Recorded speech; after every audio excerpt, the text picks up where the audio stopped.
Hola, ¿cómo están? Muy bienvenidos y bienvenidas también a esta nueva edición de Entrevistas CNN. Hoy hablaremos sobre el trastorno obsesivo compulsivo, también cuáles son sus dimensiones y cómo también ayudar a quienes tienen este padecimiento, ¿cierto? Vamos a tomar contacto con Tomás Miño, director y presidente de la Fundación Hablemos de TOC. Muchas gracias, Tomás, por tu tiempo.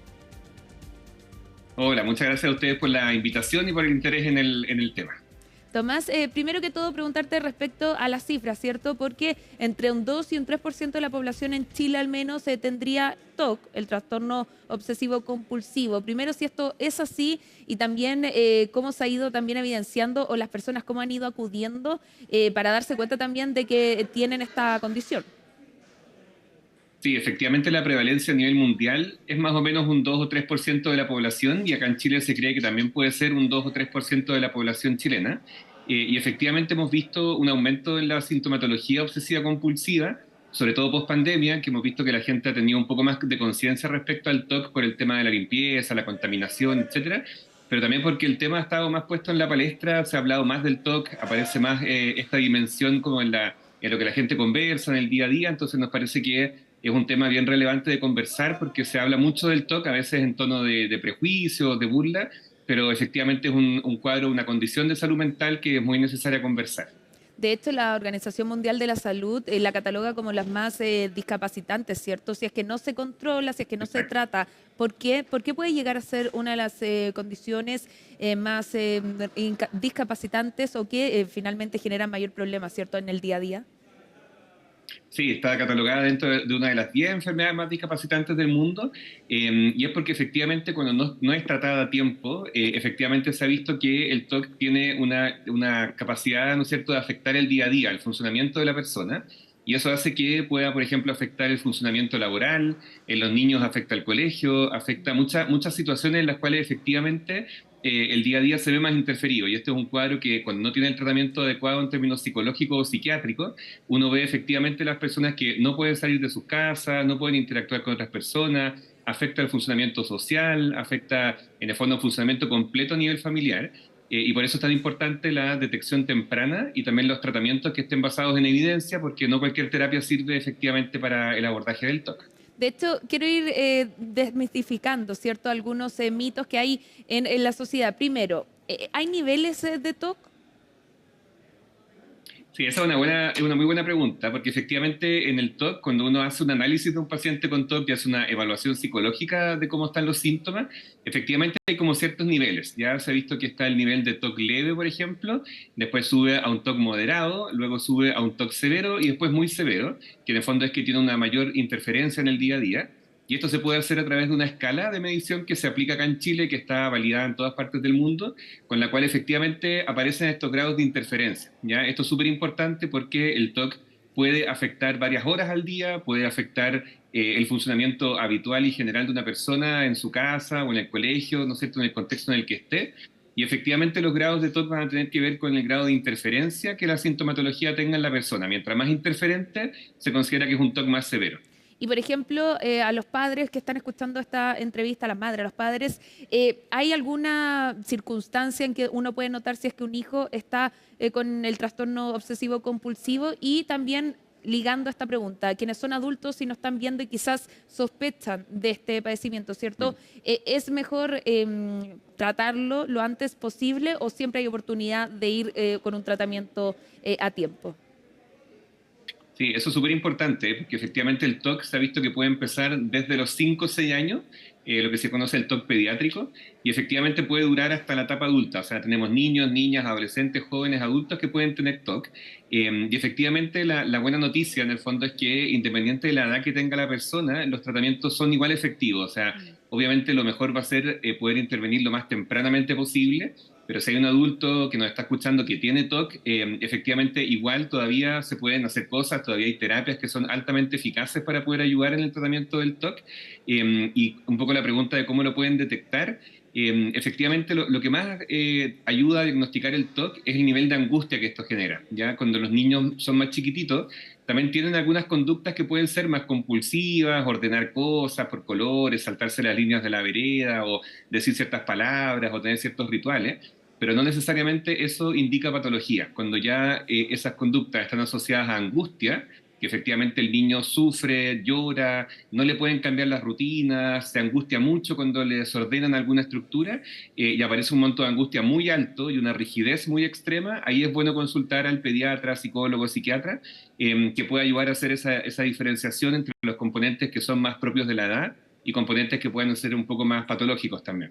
¿Se puede eliminar por completo el TOC o eso es casi imposible? Claro, esa es una pregunta que nos hacen muchísimo y sobre todo las personas con TOC también.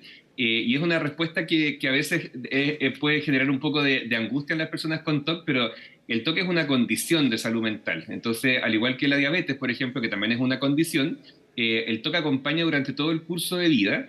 No es que uno pueda eliminar el TOC en ese sentido, porque no es una enfermedad, no es algo que podamos como sacar del cerebro, ¿no es cierto?, de la persona, es una condición de salud mental.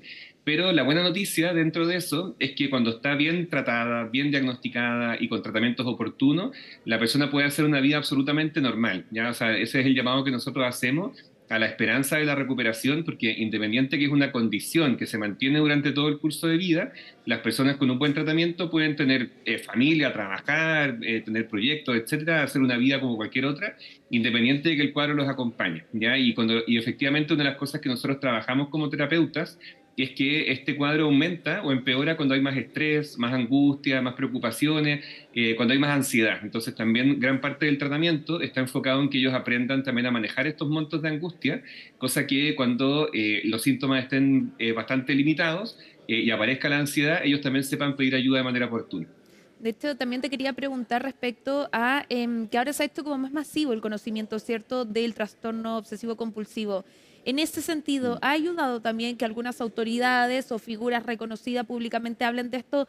No es un secreto, ¿cierto?, que el presidente Gabriel Boric de hecho tiene TOC y él ha tratado también de llevar a cabo, no sé si una campaña, pero decirlo para que normalicemos de alguna forma el TOC. ¿Usted cree que eso ayuda, que ayuda también a normalizar esto, el TOC en sí?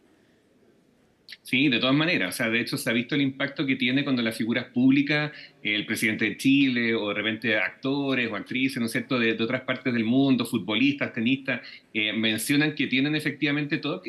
Eso ayuda muchísimo en que el tema se ponga sobre la mesa, que el tema se converse, que se le saque un poco este estigma, ¿no es cierto?, esta sensación de etiqueta tan marcada que tiene el TOC, que a veces en los documentales o en las películas lo muestran como muy caricatura. Y efectivamente lo que nos muestra esto es que las personas pueden llegar incluso a ser presidentes de un país, pueden ser tenistas conocidos, futbolistas, actores, y eso no limita que ellos puedan hacer esa vida diaria, que puedan hacer una vida como la que ellos quieren.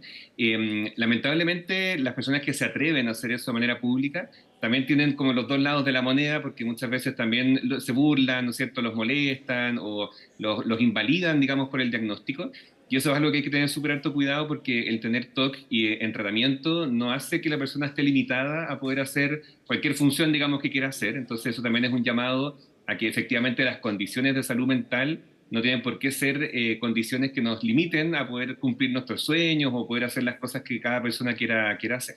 De hecho, también quiero evidenciar que ustedes tienen un Instagram, ¿cierto? De la Fundación Hablemos de TOC, donde a veces se entregan algunos consejos y, por ejemplo, dentro de las publicaciones hay consejos de lo que no hay que hacer con una persona que tiene TOC.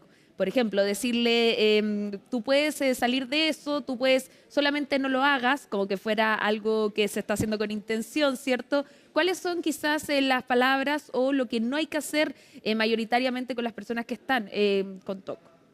Ujú. Sí, una de las cosas que nosotros vemos mucho en las redes sociales y a veces se dice con mucha liviandad es como esto de que a mí me encanta hacer TOC o me gusta limpiar porque soy TOC o porque tengo TOC y la verdad que nosotros siempre hablamos que el TOC no se disfruta. El TOC es una condición de salud mental que genera mucha angustia, que genera mucho displacer. Entonces, ese tipo de frases a veces le bajan un poco el nivel de sufrimiento que esto implica. Y por otro lado, claro, efectivamente lo que más llamamos nosotros a un llamado desde la empatía, a no usar esto como un adjetivo calificativo, a no decir frases como, claro, deja de pensar en eso, no te preocupes tanto, no seas tan exagerado, tan cuadrado, ¿no es cierto?, cuando son más rígidas las personas con TOC, porque efectivamente no es algo que la persona haga por su voluntad, no es que la persona le encante, digamos, esto, sino que es algo que sufre, que se le hace difícil en el día a día, y a veces esas frases le quitan mucho el sufrimiento de lo que están viviendo, de lo que están transitando. Y esa es una de las cosas que más nos preocupa a los especialistas con TOC, que efectivamente las personas con TOC se pueden demorar hasta 14 años, 17 años, entre 14 y 17, en encontrar una ayuda oportuna para el TOC. Y son demasiados años en silencio, y una de las principales causas, además de la falta de especialistas en TOC, que eso es una realidad que nos preocupa harto, la otra causa importante es el estigma. La gente no se atreve a pedir ayuda por el TOC, por el temor al rechazo, por el temor a la burla. Entonces, también efectivamente en nuestro Instagram de la Fundación tenemos harto de esos consejos para ir haciendo también una sociedad más responsable y más empática también con las personas que viven con condiciones de salud mental. Solo para terminar muy brevemente, porque se nos acaba el tiempo, hablar sobre este libro, ¿cierto? Que ustedes tienen como fundación, bueno, como tú también lo lanzan, ¿cierto, Pedro? Y su TOC, si podemos resumir en breve de qué se trata este libro y por qué es importante para las familias. Sí, este es un libro único que hicimos en Chile, del cual yo soy el autor y lo hicimos con la editorial Caligraphics.